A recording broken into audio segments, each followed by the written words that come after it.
집합건물 해결사 멘토 전원진입니다. 여러분들 반갑습니다.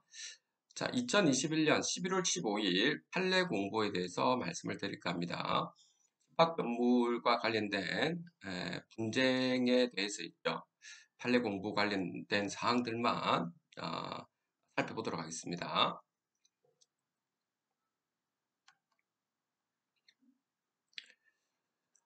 이 부분은 그 11월 1일자에 있는 내용인데 이걸 다시 한번 더 언급한 것 같습니다. 이 부분을 말씀을 다시 한번 드리도록 하겠습니다. 관리규약이나 관리단, 관리인 등이 제대로 갖춰지지 않은 집합건물의 구분 소유자들이 개별적인 계약을 통해서 제3자에게 건물 관리를 위탁한 경우 집합건물의 소유 및 관리에 관한 법률상 관리단 또는 관리인에 대한 규정이 적용되는지 여부. 자, 적용되지 않는다라고 하는 겁니다. 자, 이 부분에는 여러분들 다시 한 번 더 여기서 언급하는 부분을 말씀드리겠습니다. 관리규약이나 관리단, 관리인 등이 제대로 갖춰지지 않은 집합건물의 구분 소유자들이 여기까지가 여러분들이 그 분양을 했을 때 이렇게 수분양자들이 있는 상황이고 개별 계약을 뭐 한다든지 관리단 집회를 하지 않고 이런 경우 있죠. 관리규약도 정확한 언급도 없었고 이렇다라고 한다면 법률상의 관리단 또는 관리인에 대한 규정이 적용되지 않는다 이 말인 겁니다. 또는 호텔이 있습니다. 이런 경우에도 여러분들 분양계약서와 그 위탁 운영 계약서가 있을 겁니다. 그러한 경우에도 관리단 집회를 하지 않았고 이런 경우에는 관리규약, 관리인, 관리단이 있죠. 이러한 제대로 조직 구성이 되어지지 않았기 때문에 규정이 적용되지 않는다 이 말인 겁니다. 자, 그래서 개별적인 계약을 통해서 제3자에게 건물 관리를 위탁한 경우 자, 그래서 수분양을 받은 여러분들께서 그 건물 관리업체 있죠. 와 이게 건물 관리를 위탁한 경우겠죠. 분양계약서에 보면 시행사가 지정하는 업체를 건물 관리하도록 한다든지 또는 호텔 같은 경우에는 위탁 운영 계약서에 시설 관리를 한다든지 이런 경우에는 개인과 개인 사이에 그러니까 개인과 어떤 회사 사이에 그 관리업체 사이에 또는 운영사 사이에 사적 계약이라고 하는 겁니다. 그것이 법률상의 관리단 또는 관리인에 대한 규정은 아니라고 하는 겁니다. 자, 그래서 구분 소유자와 제3자 사이의 법률 관계는 제3자가 뭐죠? 그쵸? 위탁 운영사 또는 상가 오피스텔 같은 경우는 관리업체 사이의 법률 관계 또는 관리업체에게 관리업체를 지정한 시행사 이런 겁니다. 법률 관계는 당사자가 체결한 계약의 내용에 따라서 정해진다는 겁니다. 자, 요 말송에는 여러분들 예를 들어서 홍길동이라는 사람이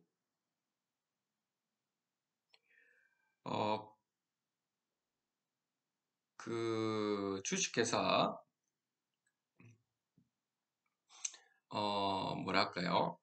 협동관리라고 하겠습니다. 협동관리라고 하는 관리 업체가 있다고 하겠습니다. 그 업체랑 계약을 맺었는데 평당 관리비를 뭐 3,000원으로 맺었다고 하고 김순이라는 분이 협동관리와는 평당 관리비가 5,000원으로 되어 있다고 하겠습니다. 그러면 홍길동과 김순이 사이에 그 관계를 알고 나면 김순이 씨는 불공정하다라고 이야기를 할 겁니다. 자, 그렇다 하더라도 이 법률 관계는 당사자 사이의 계약 관계라고 하는 겁니다. 이것을 집합 건물의 소유 및 관리에 관한 법률이 있죠. 이것을 홍길동이라든지 김을동이라든지 또는 주식회사 협동관리라고 하는 관리업체에서 기준으로 잡아서 말해서는 안 된다는 겁니다. 이 부분이 중요합니다, 여러분들. 자, 그래서 호텔의 경우에는 여러분들께서 위탁운영계약서에 계약을 했다라고 해서 있죠. 그렇기 때문에 위탁운영사가 관리인이다라고 하는 경우가 있던데 집합건물법상의 관리인은 아니게 됩니다, 여러분들. 자, 그래서 관리단 집회를 해서 있죠. 관리인과 관리규약과 이렇게 선임을 하거나 설정을 하면 된다는 겁니다. 그 다음에 집합건물의 소유 및 관리에 관한 법률 제17조는 집합건물의 구분 소유자에게 전유 부분의 면적에 따라 공용 부분에 관한 관리 의무가 기속된다는 원칙을 규정할 뿐. 자, 규정하고 있다는 겁니다. 자, 그러면 집합 건물의 소유 및 관리에 관한 법률은 누구다라고 하는 겁니까? 그쵸? 적법한 관리인, 적법한 관리 규약이 있는 경우에 한해서라는 겁니다. 구분 소유자가 제3자와 개별적인 계약을 통해 관리 방법을 선택하고 그에 따라 비용 부담과 정산 방법 등을 구체적으로 정한 경우 제한하는 규정이 아니다 라고 되어져 있습니다. 그래서 이 부분은 있죠, 여러분들. 거듭 말씀드리지만, 자, 전제사항, 다시 말해서 그 법리에서 있죠. 가장 그 우선적으로 보는 부분은 재판장님께서는 이게 법률에 근거하고 있는 건지, 그러면 이 법률이 어떤 그 이러한 이게 뭐라 해야 될까요? 특수한 법률에 근거한 것인지를 먼저 살펴봅니다. 그러면 이러한 특수한 법률, 그게 바로 집합 건물의 소유 및 관리에 관한 법률에 속하는 건지, 그러려고 하면 관리인이라든지 관리 규약이 적법하게 되어 있는지 아닌지를 우선적으로 본다는 겁니다. 굉장히 중요합니다. 그렇지 않은 경우에는 뭐죠? 민법 규정을 들어간다는 거죠. 자, 이런 부분만 여러분들이 꼼꼼히 살펴보시면 되겠습니다. 자, 결론적으로 제가 말씀드리자면 이곳은 있죠. 부당이득 반환 청구를 했다는 겁니다. 구분 소유자께서 사특히 아까 말했던 그런 형태입니다. 홍길동과 김순희 씨 이런 관계인데 김순희 씨가 그 낮은 가격으로 홍길동이 낮은 게 3,000원 평당, 김순희 씨는 5,000원씩 주고 있는 상황에서 나중에 5,000원으로 부과 다 한다면 있죠. 어떻게 되겠습니까?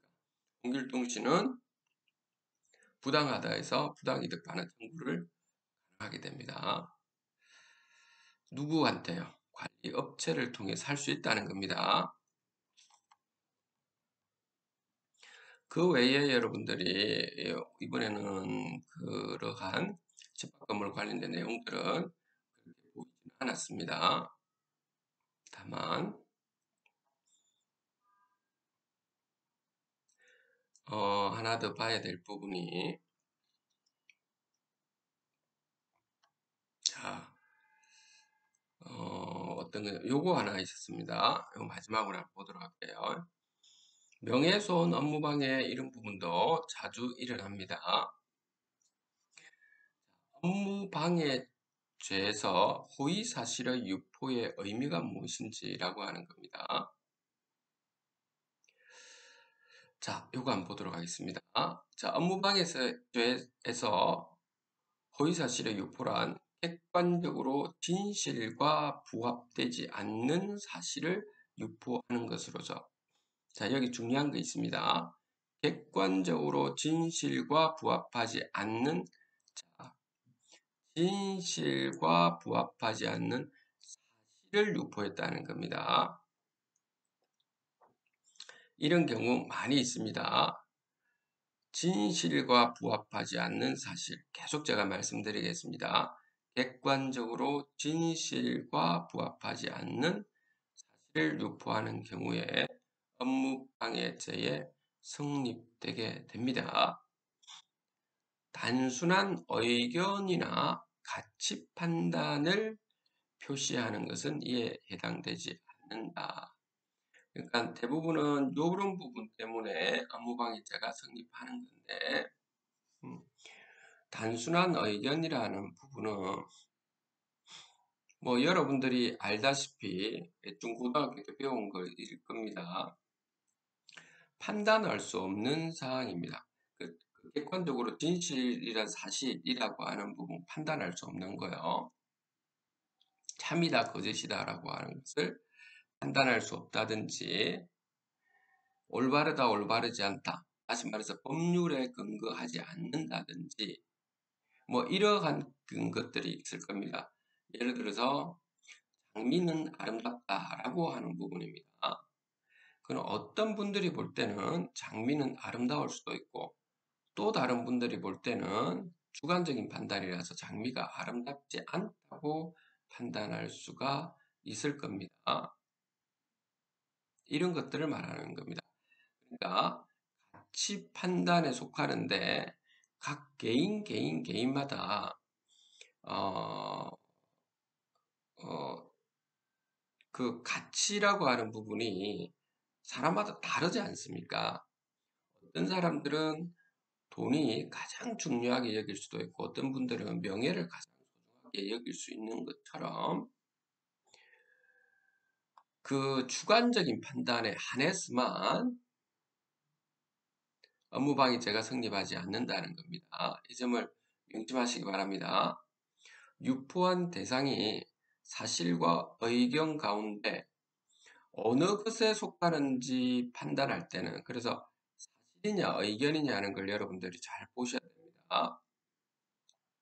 언어의 통상적인 의미와 용법, 증명 가능성, 문제가 된 말이 사용된 문맥, 당시의 사회적 상황 등 전체적 정황을 고려해서 판단해야 한다.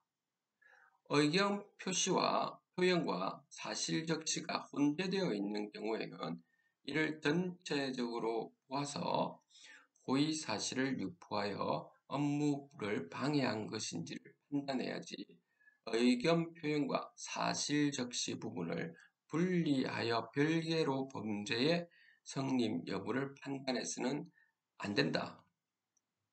반드시 기본적 사실이 거짓이어야 하는 것은 아니고 비록 기본적 사실은 진실이더라도 이에 거짓이 덧붙여져 타인의 업무를 방해할 위험이 있는 경우도 업무 방해에 해당합니다. 자, 다시 말씀드리겠습니다.